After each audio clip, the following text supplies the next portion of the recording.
Nah, tapi dalam banyak hal nggak jelas itu penting, Pak Rektor. Penting sekali. Buatan guyon. Saya beri contoh sekian ilmiah, nggak jelas itu penting. Rasulullah Shallallahu Alaihi Wasallam itu dalam banyak hal itu disuruh Allah, memang disuruh supaya ngambil sikap seperti itu. Karena Allah itu punya otoritas penuh untuk bikin orang itu baik atau tidak baik. Assalamualaikum warahmatullahi wabarakatuh. Bismillahirrahmanirrahim. Allahumma shalli wa sallim ala nabiyyina habibina Muhammadin sallallahu alaihi wasallam wa ala alihi washabihi asma'in nama ba'du. Semua yang kami hormati, ada Pak Rektor, ada Rektor Senior Pak Arsoyo, ya teman-teman direktur, dosen semua yang saya hormati. Tadi katanya mau naik kelas ya. Kalau naik kelas dari rumah saya niatkan mari mengkaji diroyah. Diroyah itu melogikakan riwayat. Jadi misalnya kita sering dengar Rasulullah SAW sering ngendikan kalian masuk surga itu bukan hanya berdasar amal, tapi berdasar anugerah Allah Subhanahu wa Ta'ala. Oke, kita sepakat amal kita, perilaku kita, ibadah kita andaikan dikompensasi dengan nikmat yang Allah berikan tentu tidak seimbang.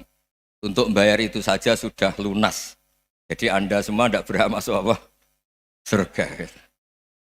Sehingga di beberapa riwayat dijelaskan ada orang yang 500 tahun ibadah, nggak pernah maksiat.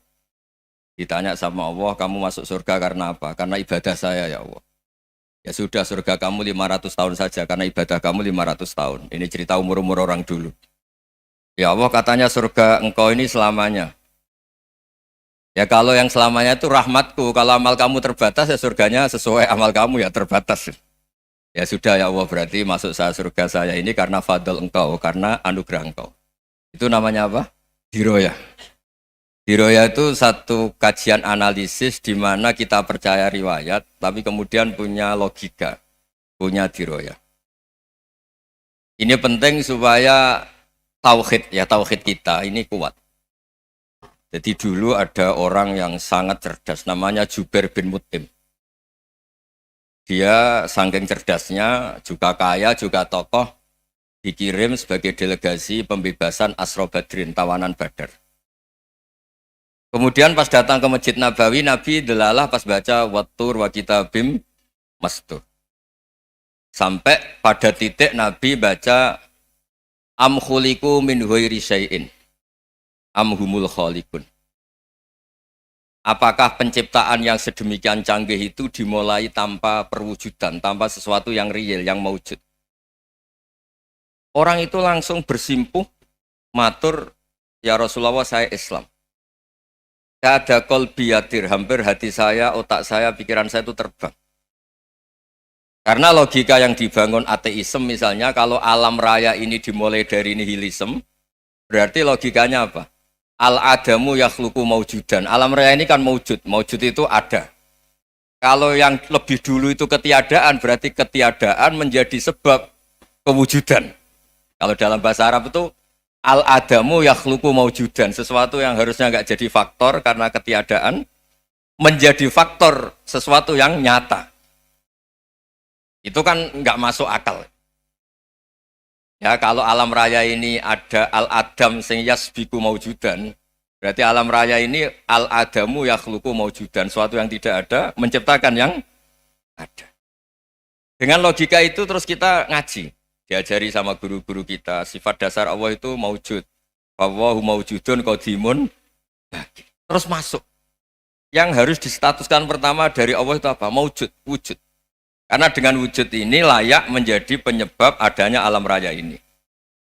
Sehingga ketika kita menolak faham nihilisme atau ateisme, faham tanpa Tuhan, tanpa pencipta awal, kita punya diroyah.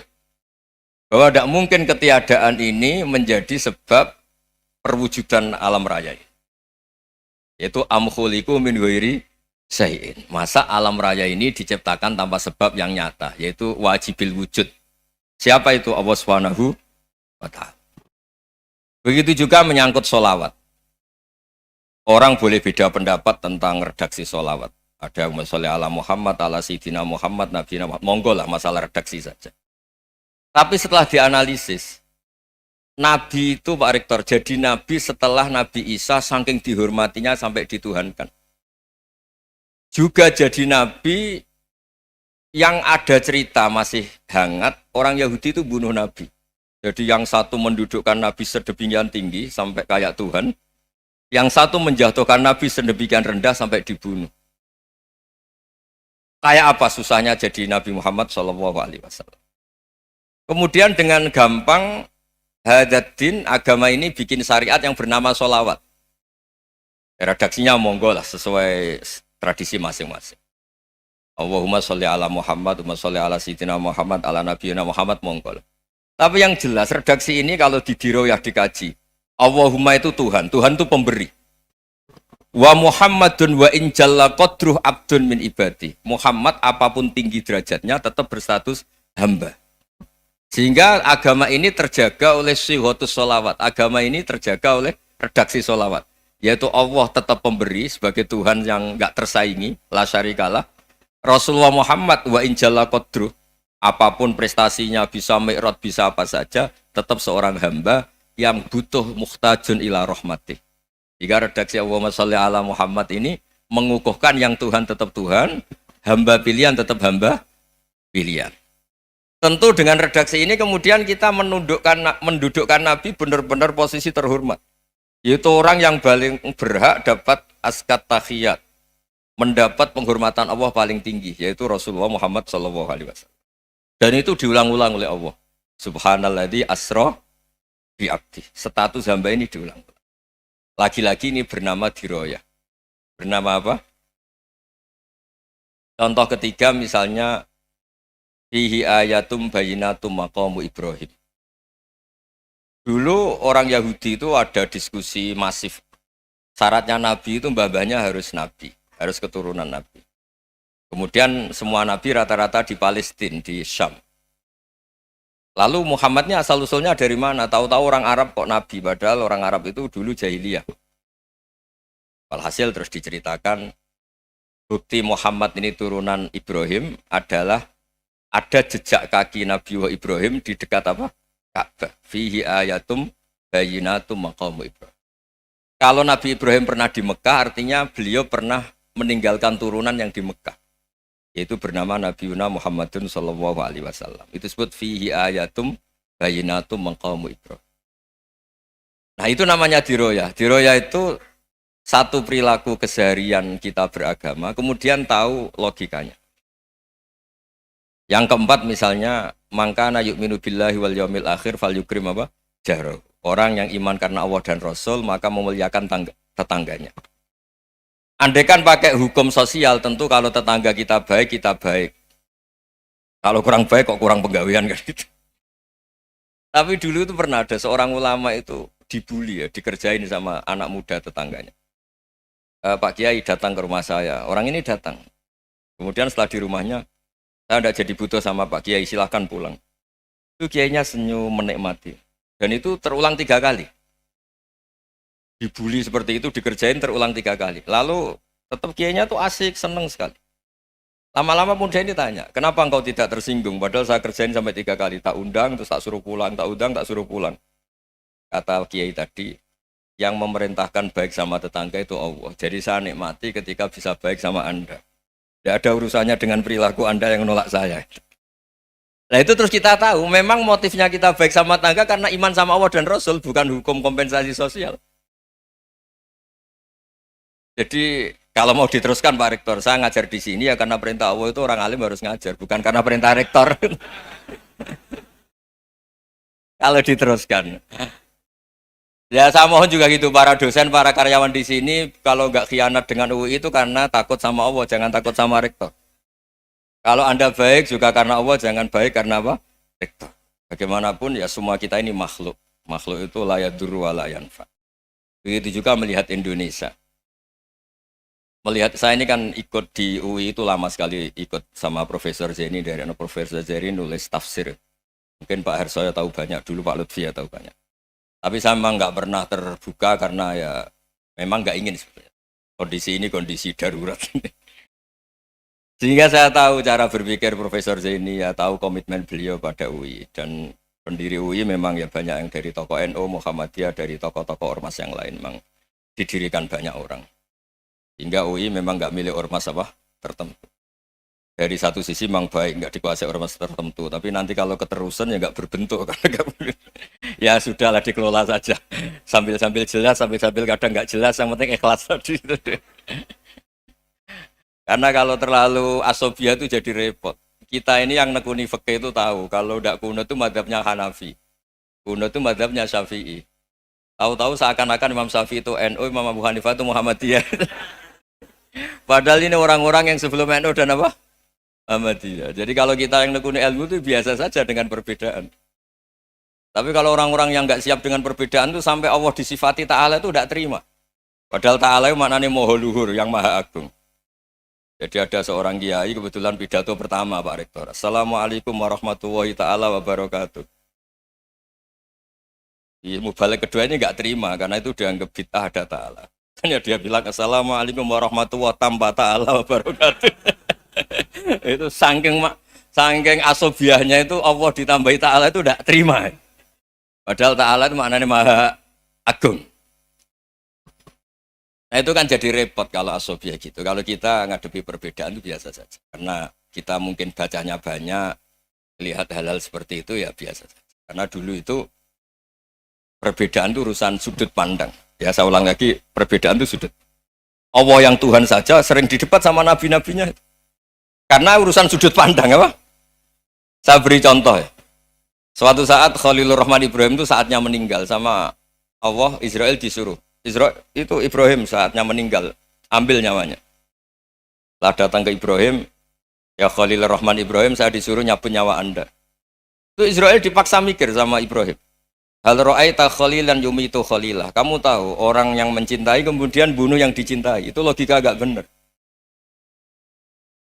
Akhirnya Israel kan nggak biasa debat, kan nggak dilatih debat, nggak pernah ikut lomba UI debat ilmiah.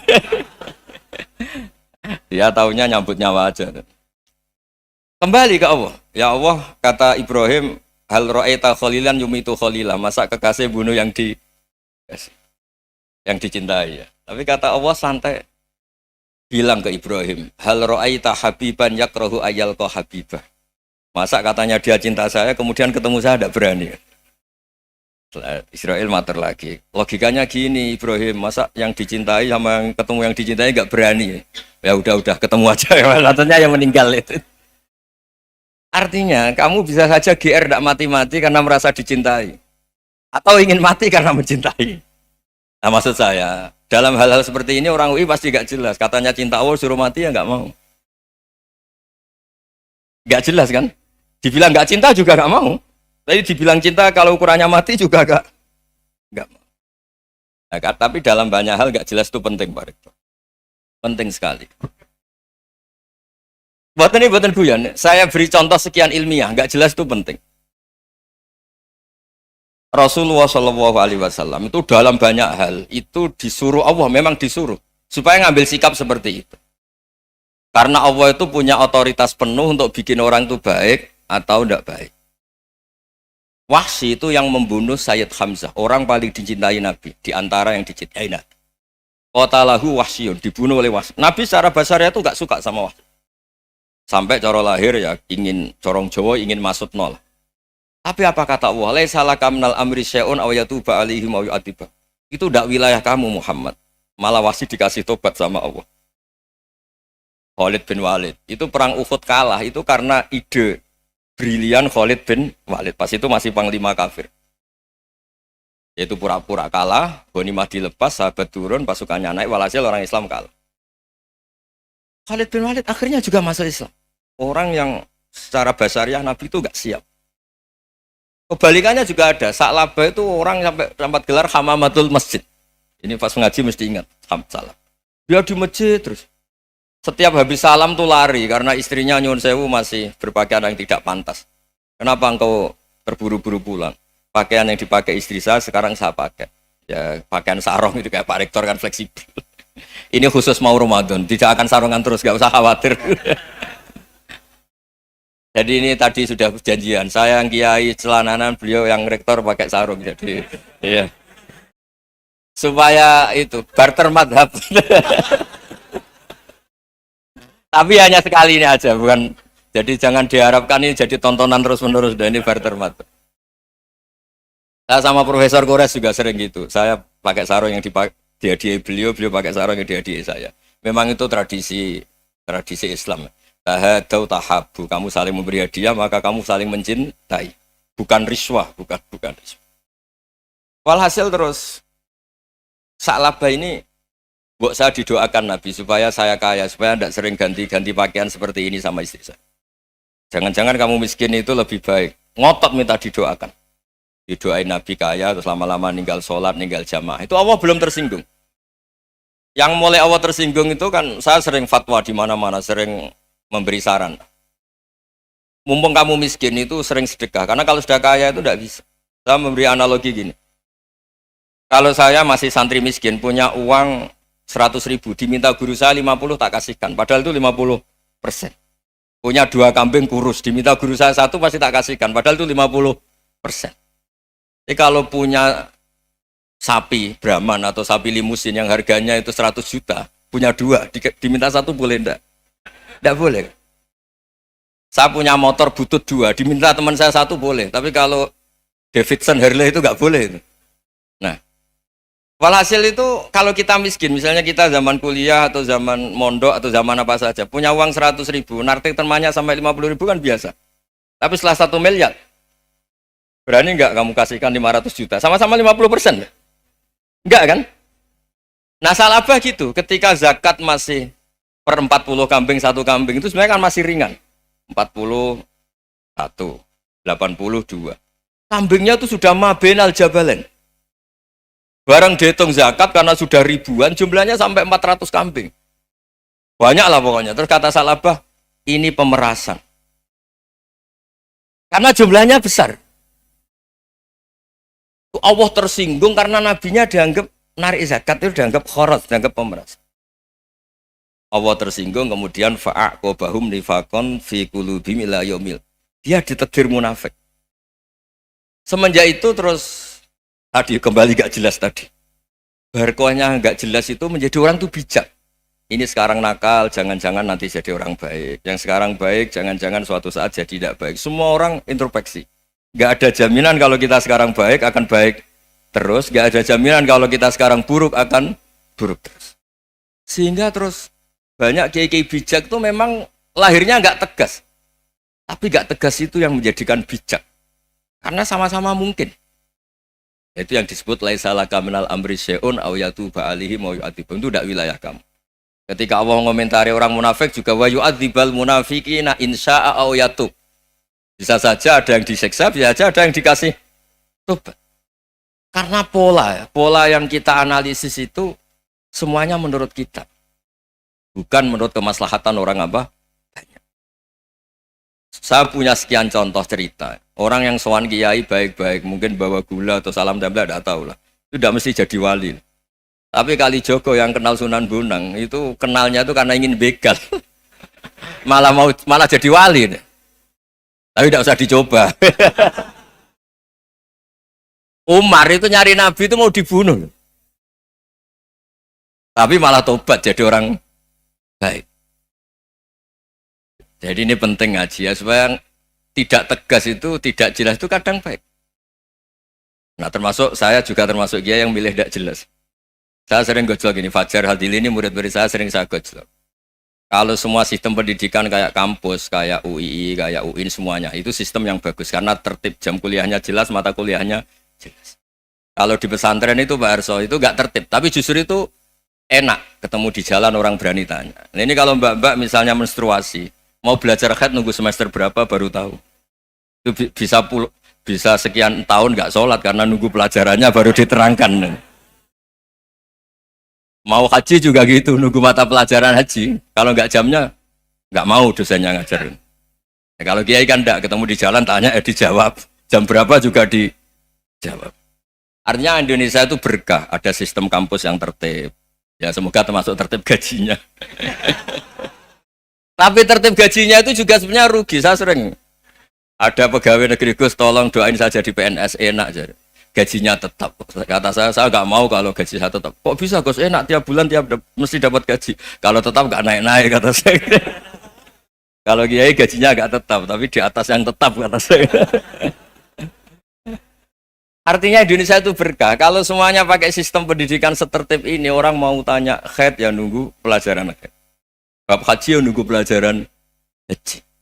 Tapi kalau ketemu kiai itu enggak, ya semuanya. Saya pernah di pasar, Gus mau tanya apa? Anak saya sih keluar darah terus gini-gini. Padahal biasanya khaid hanya 7 hari gini-gini. Ya sudah kembalikan ke biasanya rudat kilal adat. Itu enggak usah sowan ke rumah, juga enggak registrasi dulu, enggak daftar dulu. Ya ini enggak nyindir cerita saja. Supaya ini bukti koalisi beneran. Jadi saya yang kiai enggak tertib jam, koalisi sama yang tertib jam. Jadi kalau semuanya sistem kampus, nanti pertanyaan itu enggak bisa on time, enggak bisa setiap saat. Makanya Indonesia itu berkah. Kiai-kiai yang alim yang di jalan-jalan banyak. Juga kiai yang di kampus dokter-dokter fikih banyak. Yang nekuni ilmu umum ya banyak. Macam-macam. Itu masalah itu kalau saling mengadili itu baru masalah. Misalnya kiai ngeluh, enggak enak jadi kiai, enggak punya gaji tetap. Yang dosen ngeluh, enggak dicium tangannya. Karena memang unik Indonesia itu. Kalau guru fikih kok dosen itu tetap nggak dicium tangannya. Karena pikirannya anak-anak itu wong sudah bayar disuruh nyium. Itu kayak di alam sadar tuh gitu. Kalau kiai itu kan anak-anak nggak bayar itu. Ya opanya cium tangan itu. Makanya kalau kiai-kiai tidak keramat bisa mati karena cium tangannya doang itu bisa mati itu kiainya. Ya ini cerita. Supaya saling menghormati saling menghormati. Jadi kalau makanya itu pakar-pakar akhlak ya, pakar-pakar etika peradaban. Itu tertampar betul ketika Nabi urusan ilmu itu mengabaikan itu kalau sudah urusan ilmu. Misalnya begini, ada urusan ilmu, ada mbak-mbak cantik atau ibu-ibu cantik. Itu dalam Islam itu diajarkan jangan sopan-sopan banget. Kata Nabi, karena kekuatan ilmu itu di atas kekuatan akhlak, di atas kekuatan adab. Ya nisa an-nabi lastunna ka ahadim minan nisa. Ini taqaitunna fala takhdu'na bil qaul. Fa yatma alladhi fi qalbihi maradun. Misalnya ada mbak-mbak cantik, menarik, kemudian sopan misalnya sama Pak Fajarin sama dosen-dosen. Monggo binara. Wah itu bahaya pikirannya kemana-mana itu. Orang yang imannya pas-pasan, berarti mau. Maksud saya kalau cantik, menarik, ketemu di jalan, biarin aja dosennya. Mau kemana, biarin aja. Gak usah dihormatin. Kalau dihormatin, Pak mau kemana sadarian mau bisa bahaya. Nah, biarin aja. Kalau tanya, Dek ini alamatnya mana? Cari sendiri Pak. Karena hanya dengan cara itu, si Pak dosen ini gak kepikiran. Gak ada orang suka, orang kedus itu gak akan. Tinggal sudah cantik, sopan. Wah bisa pikirannya macam-macam. Itu ilmu. Fala takhdu'na bil qaul. Kamu jangan terlalu lirih kalau ngomong. Fayat ma'alladzi fi qalbi maradun. Orang yang pikirannya masih kotor pasti berpikir yang negatif. Anda mungkin demi sopan sama dosen Anda. Tapi sejauh mana dosen Anda juga berpikir positif. Itu kan uji iman sama uji nyali. Nah, sama pejabat yang sopan sama kiai mungkin punya Alphard, punya Robicon, punya terus bawa uang banyak. Terus sama kiai cium tangan hormat. Jangan-jangan kiainya yang pikirannya macam-macam. Ini berarti bisa jadi muhibbin potensial misalnya. Nah, saya ini termasuk kiai yang pengagum ilmu. Sehingga saya sama orang yang medit, yang kikir sama saya itu saya senangnya bukan main. Kenapa? Karena kalau orang medit itu gak berhak nuntut. Tapi kalau orang lomo 1 juta minta surga, 2 juta ya minta apa? Surga. Gus, salam template. 200.000 aja kadang minta surga. Tapi kalau yang kikir-kikir ya sudah salaman tok sudah, nggak minta apa-apa kan dia tahu diri, nggak bayar kok minta. Maksud saya Islam itu luas, dinikmati saja Pak, dinikmati saja. Nah itu diroya, maksudnya itu diroya. Diroya itu kamu tahu aturan Islam itu kamu harus yakin khairihi wa syarrihi minallah, semua itu ujian, tapi kemudian dikaji. Makanya saya ini termasuk pengagum Imam Syafi'i. Imam Syafi'i itu dikasih tahu. Ada orang yang di depan engkau cium tangan hormat tuh di luar ngomong-ngomong, ngata-ngatain Anda. Imam Syafi'i tertawa-tawa sewenang. Loh, Anda ini dikata-katain di luar kok. Kok tidak kamu anggap munafik malah tertawa. Berarti saya wibawa, di depan saya nggak berani. Dianggap enteng saja. Dibilangin, sebagian orang kampung sini nggak suka sama engkau. Baguslah, tidak akan pinjam uang sama saya. Di mana-mana orang pinjam minta tolong tuh karena seneng. Kalau benci kan enggak. Intinya dianggap enteng saja. Yang terjadi di dunia itu semuanya dianggap enteng saja. Man asa ilaika faqat atlakoka. Yang berburuk sama kamu itu membebaskan kamu. Coba kalau akrab, titip. Ya misalnya akrab sama Pak Fajar. Bilangkan ke Pak Rektor, sangkat tuh jadi guru tetap atau apa kan ribet. Kalau tidak cocok kan nggak minta apa-apa. Makanya hati-hati Pak Rektor sama yang akrab-akrab itu. Itu dulu saya juga nggak paham. Di antara wasiat Bapak yang sering diulang-ulang tuh itu. Suatu saat kamu jadi kiai, ngelola orang nggak seneng tuh gampang. Sudah, situ orang lain.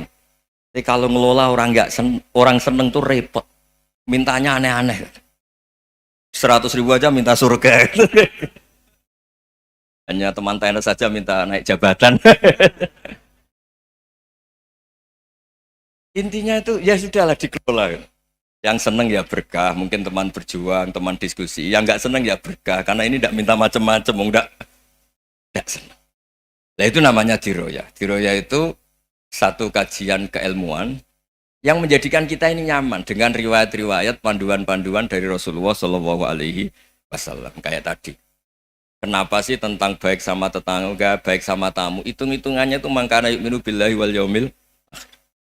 Saya pernah dicium sama orang miskin yang akut, miskin betul. Itu tak ajarin, Anda ini lebih hebat ketimbang orang-orang kaya. Misalnya gini, misalnya ada komunitas rektor atau kiai besar. Saya ini kata orang banyak termasuk kiai besar. Mungkin kalau pinjam uang itu karena mau beli mobil, aksesoris mobil, karena kita kiai top atau rektor atau orang-orang top. Kalau sesama orang miskin itu pinjem-pinjemannya itu urusan beras, itu urusan nyawa. Keren mana? Nyelamatkan nyawa sama aksesoris mobil. Nyawa. Jadi pahala kamu pasti lebih besar itu. Itu senengnya jadi orang miskin terus keterusan sampai sekarang. Itu. Lo coba kalau menteri sama menteri, rektor sama rektor, kira-kira pinjamannya apa Pak Arso? Kan kalau mau beli mobil atau mau umroh VIP, pokoknya yang keren-keren. Kalau orang miskin pinjam karena apa? Makan kan? Beras kan? Makanya kalau yang sedang miskin monggo lah, kalau ingin teruskan. Kata itu. Maksud saya Islam itu seenak itu. Islam itu segampang itu. Sudahlah yang sedang miskin ya keren. Karena sekali sosial itu urusannya apa? Nyawa. Tapi kalau miskin semua ya Indonesia bisa tutup kan. Ya sudah yang kaya-kaya itu saya menyelamatkan Indonesia karena bayar pajak yang menjadikan Indonesia berjalan. Tapi ya dipakai yang benar. Nah, begitu seterusnya. Ada kiai miskin cerita ke kita. Gus, enak jenengan alim, terus punya santri banyak, bisa ngajar di mana-mana. Saya bilang, hebat kamu. Dia hidup di daerah tertinggal. Itu yang diajarkan kan hanya tauhid. Kan nggak mungkin desa tertinggal baca fikih perbandingan madhab. Kan nggak mungkin.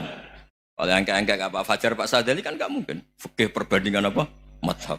Menyorot madhab dunia. Gaya engkek-engkek itu kan nggak mungkin. Tapi pertanyaannya, yang menyelamatkan masuk surga itu tauhid apa perbandingan madhab? Tauhid. Ini hanya mengajarkan fardu kifayah, sunat-sunat. Ini Anda mengajarkan fardu ain. Surganya dulu kamu. Oh terus senangnya jadi kayak gitu. Karena yang diajarkan apa? Tauhid. Sementara kita yang gaya-gaya ini, ajarkan perbandingan apa? Ada studi banding ke Al-Azhar kemana-mana. Ini enggak, tauhid. Dari orang nyembah pohon jadi nyembah Allah Ta'ala. Keren enggak? Keren. Jadi terus kiki sama saya senangnya bukan karena tak bela. Tapi ada yang agak kurang ajar, tanya saya. Kalau itu hebat, kenapa Gus gak mau jadi kayak gitu? Waduh. Wah ya repot kalau pertanyaan. Terus tak jawab, kalau saya jadi kiai desa, kamu ngansu ilmu dari mana coba? Ya dari jenengan, ya kalau sama gobloknya tidak bisa. Ya sudah, Gus aja yang jadi kiai besar. Maksud saya, ya sudahlah kita begini seperti yang saya ajarkan di sini, saya sarankan supaya orang itu tahu. Ini namanya diroyah, apa? Makanya kata Imam Ghazali itu kalau kamu ingin sopan gampang melihat anak kecil, gua aqallu minni dzamban, dia dosanya lebih kecil. Karena masih kecil kan tentu secara dosa nggak banyak. Kalau melihat orang yang tua, gua aktsaru minni ibadatan, dia tentu ibadahnya lebih banyak karena umurnya lebih banyak. Sehingga terus semua orang lain tuh di depan kita itu hebat. Ya semua orang lain sama misalnya Pak ini rektor, misalnya Fathul Wahid rektor. Tanggung jawabnya lebih banyak, berarti pahalanya lebih banyak. Tapi sama, ketika melihat Nyon Sewu, melihat pegawainya yang secara lahir di bawahnya, ini tanggung jawabnya nggak banyak, pasti salahnya juga enggak. Itu yang diajarkan Rasulullah SAW, sehingga enak lah. Tapi kalau kita melihat orang lain selalu salahnya, itu pecundang. Allah saja tidak seperti itu kan, amal baik ya ada khairan, amal buruk ya ada saron, semuanya dilihat oleh Allah Subhanahu wa Ta'ala. Saya tuh punya teman Gus, agak beling, agak seenaknya. Dulu miskin. Wah itu seenaknya betul. Kayak kenal Tuhan sudah. Tak tanya, kenapa kamu seenaknya? 1 bulan tuh labanya bisa 200 juta sampai 500, sampai 1 miliar. Saya itu Gus, setelah duha itu perkembangannya bagus.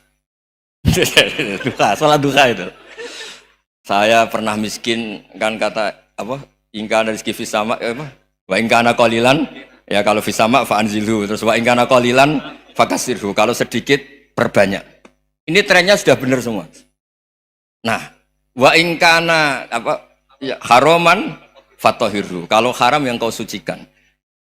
Makanya saya seenaknya kalau qalilan sudah fakasiru, paling trennya yang enggak benar juga fatahirhu kata Mas. Dia yakin kalau yang enggak benar-benar sudah disucikan Allah, karena yang lain-lain sudah dari miskin sudah kaya, qalilan sudah fakasiru, paling yang haroman juga sudah fatohiru gitu. Tak tanya, lah kamu kok tahu? Polanya sudah ada Gus, karena sang qalilan. Kamu sembrono sama Tuhan kok begitu kan? Tapi apapun itu seneng saya. Seneng saya sering salah teh, makanya saya mohon yang sekarang miskin, sedang miskin itu ya ndak usah nyesal banget-banget. Kalau ingin kaya monggo lah, namanya orang juga ingin. Ya, tapi Anda harus bangga. Sosial antar kalian adalah urusan nyawa dan itu pahalanya luar biasa. Supaya kita, nah yang kaya-kaya juga boleh GR lah karena pembayar pajak. Dan itu bisa menyelamatkan apa? Indonesia Raya. Begitu seterusnya. Itu yang diajarkan Nabi, antawadhu hatta la yabghiya ahadun ala ahadin. Kamu semua harus tawadhu sehingga antar kalian tidak saling tidak sopan, tidak saling liar, tidak saling mendolimi. Termasuk tadi sikap gak jelas tadi. Orang dolim yang sekarang dolim bisa saja tobat, yang sekarang soleh bisa saja nanti. Semuanya tuh mungkin. Kita diajari ya muqallibal qulub tsabbit qalbi ala dini. Jadi keliru kalau kita dalam banyak hal harus tegas, gak mesti. Al halalu bayyinun wal haramu bayyinun. Tapi ada wa bainahuma umurun mustabihat. Ada yang wilayahnya itu abu-abu. Misalnya ada perempuan cantik misalnya, contoh paling gampang. Kalau kamu ajari secara serius, kamu bisa saja tergoda jadi fitnah. Tapi kalau orang soleh gak berani ngajarin, kemudian digunakan orang fasik, malah menjadi orang nakal, kita juga tanggung jawab. Kamu mau tegas gimana? Wilayahnya sama-sama mungkin. Wilayahnya sama-sama mungkin. Yang dekat pejabat mungkin terkontaminasi KKN. Tapi kalau pejabat gak dekati orang soleh, punya perilaku yang gak soleh, yang repot juga Indonesia kan? Nah hal-hal seperti itu kita tidak perlu ngambil sikap. Maksudnya nggak usah ngambil sikap, ya kita buktikan kalau milih satu madzhab, kita buktikan semuanya lebih baik, semuanya lebih bermanfaat, semuanya lebih berperadaban. Karena nggak bisa dihindari wa bainahumain. Termasuk nyuwun sewu, saya mohon maaf sama mulai Pak Harso, Pak Lutfi sampai Pak Fathul Wahid. Saya ini termasuk kiai yang nggak suka dekat sama orang-orang top. Bukan karena hasud. Memang konstitusi kiai harus gitu, la tamuddanna ainaika. Kenal orang lebih tinggi itu kan resiko. Misalnya saya kiai desa, mungkin punya keri tua sudah seneng, punya kijang tua sudah seneng. Gara-gara kenal Pak Wahid naik Camry, waduh kok saya kalah itu. Kenal orang itu kan resiko. Mungkin dosen-dosen sini kalau kenal saya di Rembang juga resiko. Di sini gak ada cium tangan, melihat saya dosen, wah gak enak jadi dosen. Jadi memang harus dibatasin. Sekiranya mungkin orang itu, karena latamud dan nanawa, ainaika ilham. Kamu jangan sering melihat orang lain yang mungkin secara lahir dapat nikmat yang lebih tinggi timbang Anda. Kalau kamu gak bisa ngelola hati Anda bisa hasut, Anda bisa dengki. Paling tidak Anda bisa ada syukur. Saya itu sering didolani pejabat. Juga sering melihat pejabat di TV-TV. Naik mobil aja ada yang naikkan. Bahkan kalau wudhu itu anduk aja ada yang bawa. Itu kalau yang nggak kuat, wih naik jadi pejabat. Ya makanya terus konstitusi Kiai itu mengatur, sudahlah, mata kamu itu kamu batasin. Jangan melihat sesuatu yang potensi ya, potensi menjadikan Anda tidak apa syukur. Jadi saya mohon, ini memang konstitusi saya sebagai Kiai, jadi saya, tapi di hati saya tetap akrab. Saya doakan semua untuk UI, untuk semua orang Indonesia kita doakan. Kita ingin semuanya tambah baik, tambah baik. Oke, ngoten mawon. Assalamualaikum warahmatullahi wabarakatuh.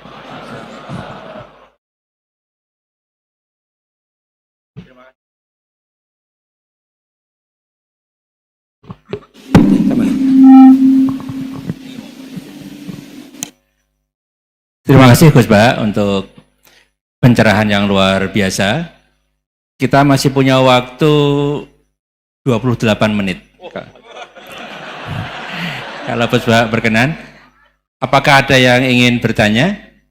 Singkat, padat, sebutkan nama. Sana dulu ya. Ya. 3 ya? 3 aja ya. 1, sini 2, 1 lagi dari Ahwat, ya Ibu ya, ya. Silakan, 1 cari sana ya. Ya, maju aja, maju. Mikrofonnya ini.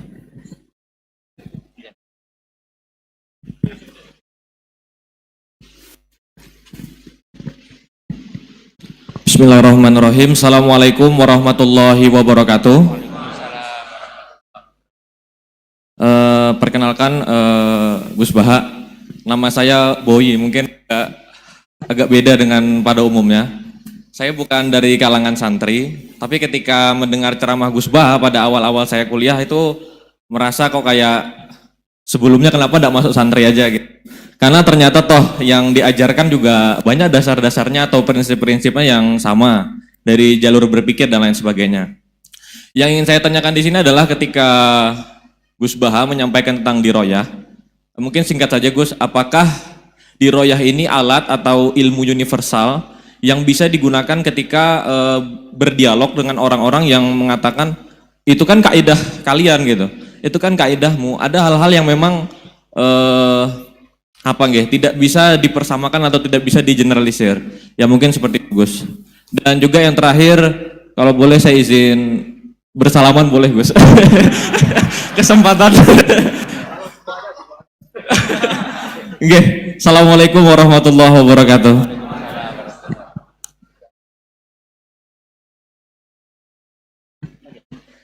Baik, kita kumpulkan dulu 1 lagi, ya.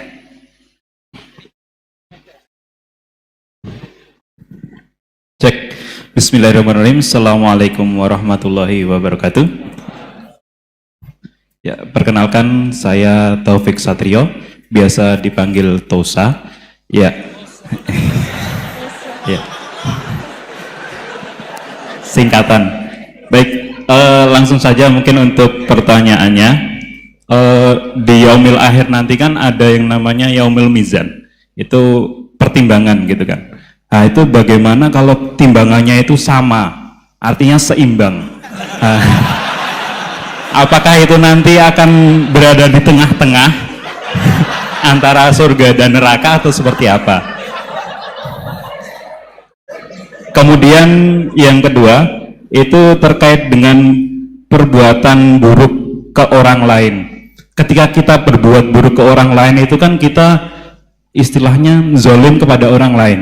Tapi di lain sisi, itu secara zahir kan seperti itu. Tapi di lain sisi, di akhirat itu kan kalau secara pahala, kita itu membantu orang lain mendapatkan pahala.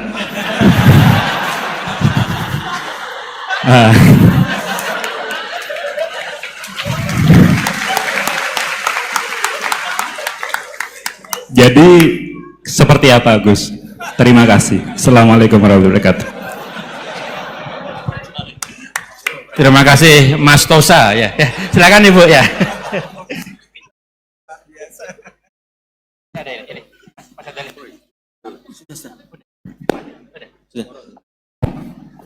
Assalamualaikum warahmatullahi wabarakatuh. Perkenalkan saya Nazrullah Hasanah. Mau bertanya, apakah perbedaan NU sama Muhammadiyah?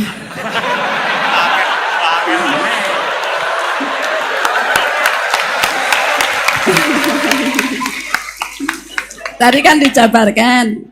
Terus dalam sholat subuh itu kan ada yang pakai doa kunut, ada yang enggak. Tolong jabarkan. Wassalamualaikum warahmatullahi wabarakatuh. Waalaikumsalam. Baik Gus, ini ada 3 penanya. Mas Boy tadi terkait dengan diroya, apakah ini universal, termasuk untuk yang non muslim bahkan gitu kan. Kemudian yang kedua dari Mas Tosa, hisab yang seimbang Gus, kasusnya gimana ini. Yang kedua terkait dengan kalau berbuat buruk kan membuat pahala untuk yang bersangkutan itu. Seperti orang puasa dikasih minum gitu kan ya. Ya. Terus kemudian Bu Hasanah ini beda antara NU dan MU, kira-kira itu ya. Silakan Gus ya. Ya.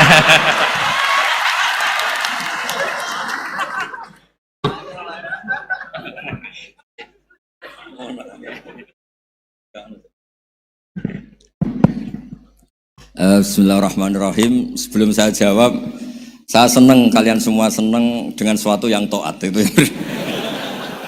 Banyak orang untuk senang nunggu maksiat dulu. Mungkin melihat perempuan yang tidak mahram, melihat sesuatu yang maksiat. Jadi ini spesial. Majelis ilmu tapi apa? Senang. Ini sesuai rencana Tuhan lah. Seorang itu senang dengan taat, senang dengan ilmu. Ini luar biasa, no? Luar biasa. Tadi pertanyaannya kalau diroya. Jadi Islam itu agama untuk logika objektif. Jadi diroya itu ya global, universal. Misalnya saya beri contoh Tuhan yang satu. Itu dulu, saya ulang lagi, dulu itu ada imam namanya Imam Amudi. Itu pengajar matematika Mas Boy, pengajar matematika. Itu kan nggak lazim, tapi kiai kok pengajar apa?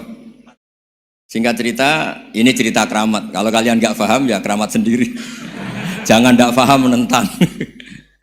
Singkat cerita, di antara keramat beliau itu Allah itu nyuruh para malaikat disuruh ngaji matematika sama dia. Ngaji tauhid, tapi disebut sama Allah ngaji matematika. Ternyata apa? Cara ngajarkan gini. Misalnya ngajarkan diterang gini. Titik. Angka 2, 3 sampai 1 miliar 1 triliun. Nisbatusnaini ila ma la nihayatalah. Itu nisbatul fard asli. Angka itu entah 2, entah 3, entah 1 miliar, semuanya dibanding angka 1 itu namanya cabang. Tetap yang al-aslu itu angka 1. Itu otak siapapun, itu akan ikrar dengan logika tadi. Bukan kita muslim. Semuanya akan tahu angka berapapun jumlahnya, tetap asal-usulnya angka 1. Terus dia gambar ya gambar apa saja, gambar masjid apa gambar sapi atau gambar apa saja, dimulai 1 titik. Gambar ruwet maupun gak ruwet tetap saja dimulai 1 titik. Nuktotul wujud. Jika kalau zaman saya ngaji, Pak Rektor ngaji dulu diterangkan semua makna Quran ada di Fatihah, Fatihah ada di Bismillah ya, Bismillah itu ada di titiknya, titik nyabak. Lah kenapa ini hebatnya Quran? Kenapa dimulai dari 1 titik? Untuk maklumatkan semua alam raya ini dimulai dari 1 titik, yaitu wujud Allah. Logika seperti itu kan orang nggak terima gimana? Mbok gambar seruat apapun dimulai dari mana coba? 1 titik. Angka sebesar apapun dimulai angka apa? 1. Jadi diroyah itu ya universal gitu maksudnya. Ya gitu Mas Boy ya. Jadi diroyah itu universal. Ya soal ada yang belum dapat hidayat apa itu nomor 2, tapi logika yang dibangun Islam itu. Terus pertanyaan kedua apa? Draw tadi, mizan. Kamu ingin draw? Ini kasus ini, nggak pernah ngaji Quran itu. Di antara yang diterangkan Quran detail itu Ashabul A'raf apa? Ashabul A'raf, orang yang baiknya sama buruknya itu imbang. Itu sudah disediakan nanti di surga itu ada pagar. Kamu ingin di situ? Pagar pembatas, apa? Pagar pembatas. Di surga enggak, neraka enggak. Jadi kejadian surga dan neraka itu gini, tak terangin ya. Jadi kira-kira gini, kan hisab itu hanya rubu'un nahar, sekitar 2 jam, 2 jam setengah selesai. Jadi 1 dunia ini dihisab Allah, hanya Allah butuh waktu 2,5 jam. Rubu'un nahar. Kenapa gitu Pak Rektor? Karena semuanya datang ini sudah terindikasi dan itu sudah jelas. Misalnya orang yang soleh banget, wajahnya bersinar, bahkan semua tubuhnya bersinar. Yas'anuruhum baina aidihim. Yang pas-pasan, ya sinarnya pas-pasan. Sehingga nanti yang punya sinar cukup di kanan. yang kelip-kelip agak ini yang rawan kesaruk ini yang gelap gulita langsung di kiri. Nah itu terus faduri babenahum bisurin lahubab, terus Allah langsung bikin pagar.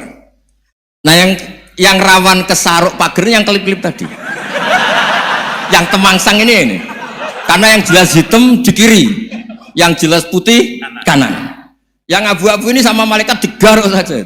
Nah terus temangsang di Araf itu. Nah, terus setelah dipagar ini dia punya kegiatan. Kalau melihat neraka bilang Robbana srif anna adzaba jahannam. Kalau melihat surga ya Allah, ma kuntu asqa khalqik. Saya ini hamba Engkau yang tidak paling sial dan Kau Maha Rahman. Tolong saya jangan dihadapkan ke neraka lagi. Karena itu menyiksa. Wa ahraqaka. Ya ketika melihat neraka itu dia komentar, ya Allah, neraka ini begitu merusak wajah saya. Hawa panasnya itu sudah menghancurkan semua, baunya juga agak enak. Saya minta saya dihadapkan ke surga bersama Allah. Tapi kamu tidak minta lagi kan? Tidak, saya hanya minta itu tok. Gitu. Nah ini saya pandu, kalau kamu ngalami tak pandu. Kalau kamu ngalami tak pandu. Sama Allah terus diberi janji supaya tidak minta yang lain. Tidak, saya tidak akan minta lagi. Terus melihat surga.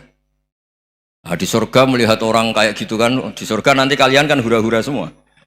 Wah, istri yang di dunia kurang cantik, rewel, yang di surga itu istrinya cantik semua, gak rewel semua. Gak minta belanja, cantiknya gak usah ke salon, pokoknya top lah. Terus dia melihat, tersiksa, cara Jawa ngiler. Wih, masa ngelihat tok?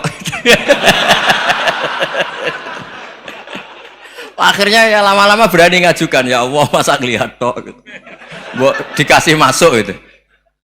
Ya, terus tapi kamu kan janji tidak minta lagi. Ya, terus ngerayu-ngerayu Tuhan lagi. Akhirnya walhasil nanti kalau betul-betul A'raf itu nasibnya akhirnya masuk surga. Tapi tadi digarap dulu lah, dikerjain dulu. Itu lama sekali perjalanannya, memang lama sekali. Nah soal orang membunuh itu apa contohnya tadi? Berbuat buruk sama orang lain, ya apapun lah. Berbuat buruk sama orang lain itu kalau faktanya nanti tobat, Allah yang bisa ngelola itu. Makanya Nabi pernah senyum-senyum, pernah tertawa-tawa. Sungguh ketika Allah menghendaki rahmatnya itu semuanya indah. Yaqtulul qatil fayatubu hadza. Jadi ada orang nyun sewu membunuh, terus dia tobat serius. Kemudian al-maktul yang dibunuh ini masuk surga karena madlum. Qatilnya karena tobat serius juga masuk surga. Ya begitu juga di kedoliman-kedoliman yang lain. Jadi ya makanya tobat itu penting sekali. Ya taruh saja begini yang terkenal ya, contoh Wahsy itu jelas di surga karena syahid dibunuh Wahsy. Apa Hamzah? Hamzah ini jelas di surga karena matul syahidan, dibunuh secara syahid oleh Wahsy. Tapi karena Wahsy tobatnya serius, nanti juga di surga. Begitu juga keburukan-keburukan yang lain. Jadi tobat ini misalnya ada orang hartanya dicuri.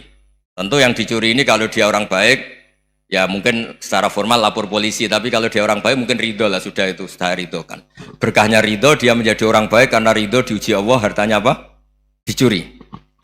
Kemudian yang mencuri tobat, entah harta itu dikembalikan, entah dikasihkan masjid sebagai amalnya yang dicuri, entah apa-apa, Allah ngasih tobat orang ini. Kemudian sama-sama jadi orang baik, kemudian sama-sama di surga. Makanya itu Nabi sampai senyum-senyum, betapa rahmatnya Allah tidak terbatas. Sama lagi, betapa rahmatnya Allah tidak terbatas. Bahkan qatil sama maktul bisa ngopi di surga bareng tadi itu. Karena ya tadi, masyhur itu. Yang paling legenda dalam sejarah Islam kan, saya pernah membunuh orang yang sangat dicintai Rasulullah. Sebagai tobat saya akan membunuh orang yang paling dibenci Rasulullah.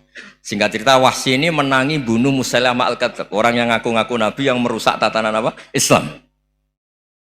Apapun itulah, cerita-cerita apapun itu. Makanya saya sering cerita, kalau preman pasar itu tobat, bu, jangan nyapu masjid. Tobatnya tetap di pasar, yang dulu pasar gak aman karena dia, sekarang aman karena dia. Jangan tobat terus nyapu di pasar, pasar diganti soksisennya, pengganti. Itu nggak fair apa? Jadi kalau tobat itu harus seimbang dengan zaman salahnya. Zaman apa? Kayak Umar. Ketika dia kafir itu orang Islam dibikin takut. Terus ketika dia Islam, gantian orang kafir dibikin takut. Pertama dia Islam langsung marahnya Abu Jahal, awas kalau ganggu Rasulullah, ngadepin saya. Itu fair, kenapa? Fair. Jangan tobatnya bikin orang takut, lah tobat ke masjid nyapu, yang di pasar diganti penggantinya tetap gaduh. Gak boleh, harusnya kalau lama bikin pasar takut, ya sekarang lama bikin pasar apa? Aman. Itu tobat yang apa? Seimbang. Ya kira-kira gitu ya. Nanti tak pandu kalau sudah diarah. Terus gimana? Yang ketiga NU sama MU. Satu itu beda seragamnya dan logonya.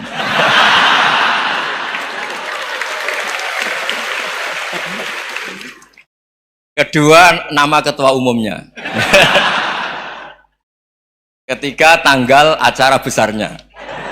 Muktamar Muhammadiyah dan NU itu beda.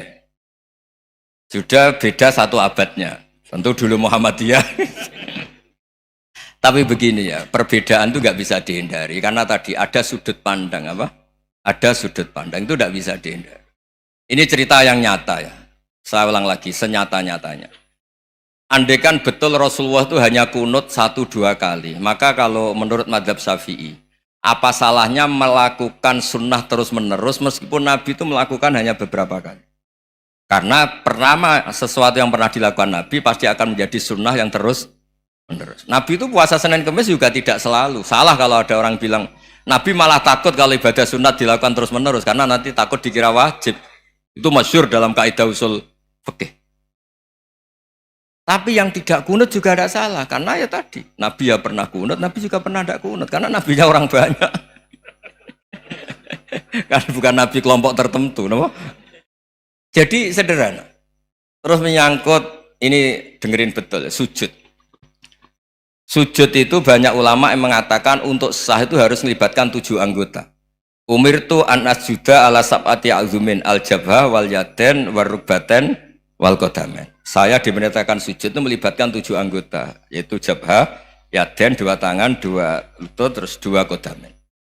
Tapi Imam Syafi'i ngendikan, andaikan ada pendapat yang mengatakan ukurannya cukup jabha, maka itu juga benar. Karena Nabi ketika sujud ngendikan sajadalaka waj'i wa sam'i wa basori. Ya Allah telah sujud ke engkau wajah saya, jabha saya. Nabi tidak menyebut tangan, tidak menyebut rukbaten, tidak menyebut qadamen. Ini wajah dua wajah, ukurannya itu hanya jabha. Itu kayak iya, kayak enggak. Nah, hal-hal seperti itu yang menjadikan ada ijtihad. Ijtihad itu satu pemikiran yang cara sudut pandang itu kayak iya, kayak enggak. Nah, itu terus ada al-madhaibul arba'ah. Terus ketika implementasi di Indonesia, dulu Mbah Ahmad Dahlan juga ngaji Mbah Soleh Darat, Mbah Hasyim Asy'ari juga ngaji Mbah Soleh Darat. Ketika di Mekah sama-sama ngaji Syekh Khotib Minangkabau, sama-sama ngaji Syekh Mahfud Termas. Jadi ya kalau di keluarga kita itu ya biasa aja, perbedaan-perbedaan itu selama masih ilmiah dianggap biasa aja. Karena memang ngelola sudut pandang itu nggak bisa ditertibkan. Nabi Yahya itu suka berkawan orang soleh. Karena berkawan orang soleh itu enak.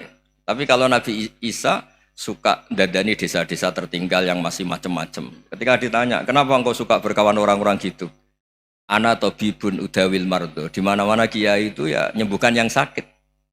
Jadi kalau dakwah yang sudah iman tuh akeh tunggale gitu. Tapi dakwah gitu kan tantangan. Itu sudut pandang. Ada nabi itu yang tertawa terus guyon terus. Yang satu murung terus. Ya sama Nabi Isa dan Yahya kan satu angkatan. Mali aroka dohikan fakaan nama tak manumin makrillah. Kamu kok tertawa-tawa terus, seakan-akan nggak ada adab saja. Yang satu tanya, mali aroka abisan kaan nakata kena tumir rahmatillah. Wong kok murung terus, kayak dunia orang rahmat deh. Nah, Anda ini orang hebat. Guyu banter ya iso, nangis banter ya iso. Nah itu sudah orang kombinasi itu. Isa ya mau, ya mau, Muhammadiyah ya gelem, NU ya gelem. Ya maksudnya sudah biasa aja. Karena tadi konstitusi NU yang mengatakan ibadah harus ikhlas karena Allah, Muhammadiyah juga sama harus ikhlas karena ya sudah, kalau karena Allah sudah selesai kan. Yang menjadi masalah itu kan identitas untuk hadun nafsi, untuk diri sendiri. Kalau kita ikhlas masalahnya apa? Coba masalahnya apa coba? Imam Syafi'i pernah di Masjid Abu Hanifah yang tidak kunut. Beliau enggak kunut. Ketika tanya, lima ada taroktal kunut, ikroman di hadal madhab. Saya menghormati madhab ini. Jadi ya biasa. Sebaliknya juga sama. Orang-orang Hanafi kalau Imam Syafi'i kunut ya ikut kunut. Karena kalaupun Anda yakin itu tidak disyariatkan, kamu juga yakin itu tidak membatalkan apa? Sholat. Itu yang perlu dicatat. Kalau Anda tidak yakin sunat, kan tidak yakin kalau itu membatalkan sholat. Jadi sebetulnya kalau dianalisis secara keilmuan itu ya semuanya normal. Karena tadi Rasulullah itu al-bahrul muhit, Nabi itu lautan yang luas sekali. Orang akan mengambil air sesuai kapasitas masing-masing dan akan merasakan kualitas air juga sesuai kapasitas masing-masing. Orang yang sangat haus melihat air seteguk ini luar biasa. Tapi yang tidak haus mungkin melihat itu biasa-biasa saja. Jadi makanya saya mohonlah, sudahlah itu biasa saja, apalagi secara sanad ya sama, secara tradisi sama. Ya soal perbedaan tidak harus dengan NU, antara Muhammadiyah juga biasa beda. Mungkin di UI antar rektorat juga beda-beda. Yang satu suka dekat rektor, yang satu suka enggak. Monggo asal itu niatnya ikhlas. Terakhir saya beri cerita, ada sahabat ditanya, "Sifli wajah Rasulillah." Coba tolong saya ceritakan wajahnya Nabi kayak apa. Sahabat itu nangis senangis-nangisnya. Kenapa engkau menangis? Saya itu tidak pernah melihat wajah Rasulullah SAW. Loh kenapa? Engkau kan sahabat. Sungkan. Sebagai bentuk penghormatan saya tidak berani melihat wajahnya. Sebagai bentuk penghormatan pada waktu Nabi, saya tidak berani sowan. Nabi di dalam punya keluarga, punya istri, punya cucu. Kalau saya sowan tuh ganggu. Ya masuk akal. Bentuk hormat itu tidak ganggu kan. Tapi ada orang-orang yang bentuk hormat, bentuk sayang itu sering datang ke majelis Nabi. Sama-sama masuk akal, bisa didebat gimana? Sama-sama masuk akal. Ya sudah, itu ijtihad, maksudnya itu ijtihad, itu sudah sama-sama masuk akal. Abul Hasan Asyadili itu kalau kemana-mana pakai mobil mewah, pakai baju mewah. Ketika ditanya, Anda ini ulama kok pakaiannya mewah, mobilnya mewah? Dan wong ra kepikiran nyangoni ya. Nah, tapi nak kowe tawaduk melas, terus dibalik numbalmu sakit. Ngonang ra iso mulai kiai ini. Ya tapi misalnya semua gitu mesti ada yang salah paham, itu keangkuhan. Tapi kalau semuanya kelihatan gembel, nanti orang trauma jadi kiai. Takut kayak itu. Ya sudah, itu wilayah ijtihad, sudah tidak usah pokoknya sudah, yang penting ikhlas. Anda berani tanggung jawab nanti ketika ketemu Allah Subhanahu wa taala. Nggih, ngoten. Assalamualaikum warahmatullahi wabarakatuh.